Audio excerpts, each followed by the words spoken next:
Augustus had emerged victorious from the political turmoil that followed the assassination of Julius Caesar in 44 BC. This portrait of Augustus was created around 27 BC, when he had established himself as emperor.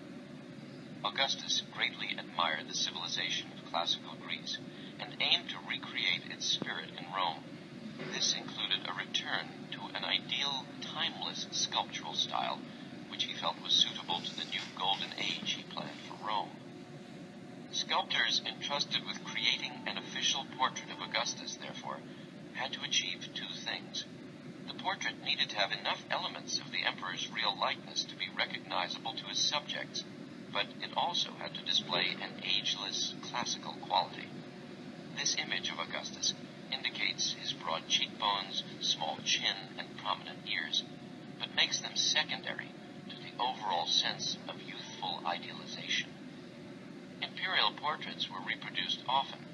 Measuring devices were used to transfer the proportions of a finished sculpture to a fresh block of stone. In this way, many copies could be made for distribution all over the empire.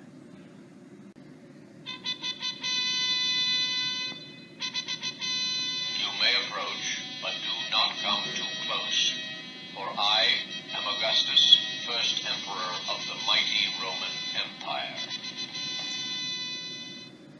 This statue of Augustus was made around 2,000 years ago, when he was Roman emperor. Look at his face. What kind of a person do you think he was? Kind? Mean? Funny?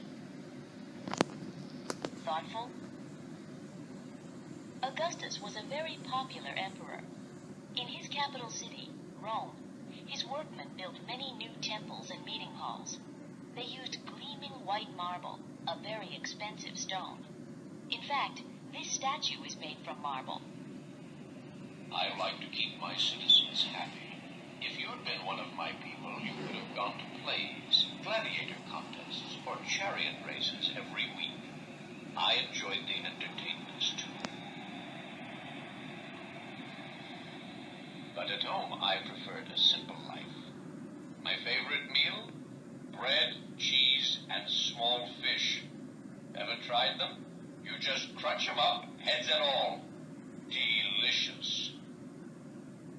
I know what you're thinking. Why is half his head and all of his body missing if he's such a great emperor? Here's what the museum staff found out. Once, Augustus's head wore a veil. It was attached to the flat areas on his head with metal clamps.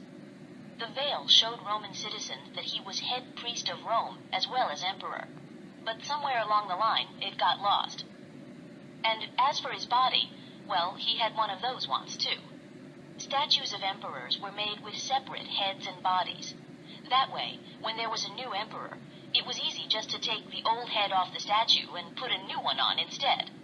A metal clamp held the head onto the body. Young people, before you go, does my name Augustus remind you of anything? How about the 8th month in your year? I named it August, after myself, when I was emperor 2,000 years ago. If I hadn't, you might still call it the month of Sextilis.